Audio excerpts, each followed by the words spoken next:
அண்மை செய்தி.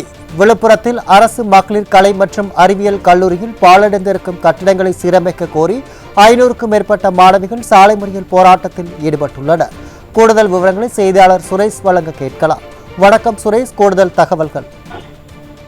நிச்சயமாக அருண், விழுப்புரத்தில் அதிமுக ஆட்சி காலத்தில் பெண்களுக்கு கல்வியை சிறந்த கல்வியாக கொடுக்க வேண்டும் என்பதன் காரணமாக அரசு கலைக்கல்லூரி பல்வேறு இடங்களில் தொடங்கப்பட்டு, குறிப்பாக கிராம பகுதியிலிருந்து வரக்கூடிய பெண்கள் கல்வி உயர்வில் புரட்சி தலைவி அம்மா அவர்களின் ஆணைக்கிணங்க அவர்களுடைய ஆசையை பெண்களுக்கான கல்வி உயர்ந்த தரத்தில் இருக்க வேண்டும் என்பதை நோக்கத்தை செயல்படுத்தும் வடிவமாக அதிமுக ஆட்சி காலத்தில் இந்த பெண்களுக்கான அரசு கலைக்கல்லூரிகள் தொடங்கப்பட்டன.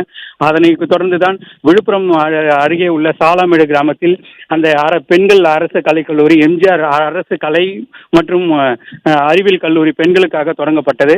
ஆனால் அந்த கலைக்கல்லூரி தற்போது அரசியல் காழ்ப்புணர்ச்சி காரணமாக அடிப்படை வசதிகளில் கூட அந்த பெண்களுக்கு, அந்த படிக்கக்கூடிய மாணவ மாணவிகளுக்கு செய்து கொடுக்கப்படாமல் இந்த கலைக்கல்லூரிகள் பாழடித்து வருவது விழுப்புரத்தில் பல்வேறுக்குரிய மாணவர்களின் போராட்டத்தை தூண்டக்கூடிய வகையில் மாதம் ஒரு போராட்டத்தில் மாணவர்கள் ஈடுபடக்கூடிய நிலைதான் தற்பொழுது உள்ளது. அதற்கு ஒரு உதாரணமாகத்தான் இன்று 500க்கும் மேற்பட்ட மாணவிகள் சென்னை திருச்சி தேசிய நெடுஞ்சாலையில் விழுப்புரம் கல்லூரி சாலைக்கு செல்லக்கூடிய சாலை மிக மோசமான நிலையில் நாள்தோறும் விபத்துகளை ஏற்படுத்தக்கூடிய வகையில் நடந்து செல்வதற்கு கூட பயனற்ற ஒரு நிலையில் உள்ளதாகவும், கற்கள் நிறைந்த ஒரு சாலையாக இருப்பதாகவும், கீழே விழுந்தால் பலரது குழந்தைகள் முதல் அங்கு தனியார் பள்ளிகள் கல்லூரிக்கு அங்கு குடியிருப்பு பகுதிகள் தங்களால் பாதிக்கப்படுவதாகவும், நாங்கள் கல்லூரிக்கு செல்லுபவர்கள் தொடர்ந்து விபத்துகளை சந்திப்பதாகவும், ஆனால் பல முறை அமைச்சர்கள் முதல் மாவட்ட ஆட்சியர் வரை மனு கொடுத்தும் எவ்வித நடவடிக்கையும் இதுவரை எடுக்கப்படவில்லை.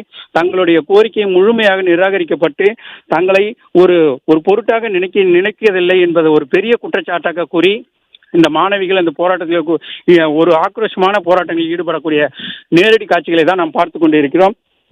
அதிகாரிகளுடன் வாக்குவாதத்தில் ஈடுபடக்கூடிய காட்சிகளை நம்மால் பார்த்து கொண்டிருக்கிறோம். அந்த போராட்டத்தில் ஈடுபடக்கூடிய மாணவிகளை காவல்துறை மிரட்டியதால் ஆத்திரமடைந்த மாணவிகள் சாலையில் அமர்ந்து, தேசிய நெடுஞ்சாலையில் அமர்ந்து தங்களுடைய எதிர்ப்புகளை பதிவு செய்யக்கூடிய காட்சிகளையும் நாம் பார்த்து கொண்டிருக்கிறோம்.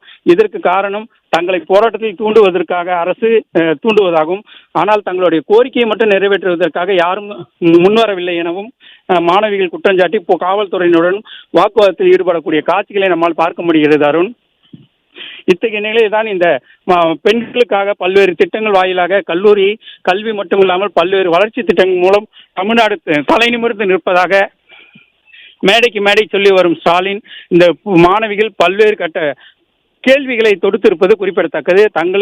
இதுதான் தங்களுக்கான கல்வியா, இதுதான் தங்களுக்கான உரிமை கொடுக்கப்பட்டுள்ளதா என்பது குறித்து காவல்துறை மட்டுமில்ல, அங்கு வந்த திமுக மக்கள் பிரதிநிதிகளை கூட அந்த பெண்கள் விட்டு வைக்காமல் பல்வேறு கேள்விகளால் தொடுத்து இழுத்ததால் அந்த காவல்துறையினர் சமாதானப்படுத்தி தற்போது இன்னும் 2 நாட்களுக்குள் இந்த சாலைகள் அமைக்கப்படவில்லை என்றால் மிகப்பெரிய போராட்டம், மாவட்ட ஆட்சியர் அலுவலகத்தை மாணவிகள் முழுவதுமாக முற்றுகையிட்டு தொடர் போராட்டத்தில் ஈடுபடுவோம் என எச்சரித்துள்ளதால் இந்த மாணவிகள் அச்சமடைந்த காவல்துறையினர் அவர்களை சமாதானப்படுத்தி தற்போது கலைந்து போக செய்திருப்பது குறிப்பிடத்தக்கது. அருண்,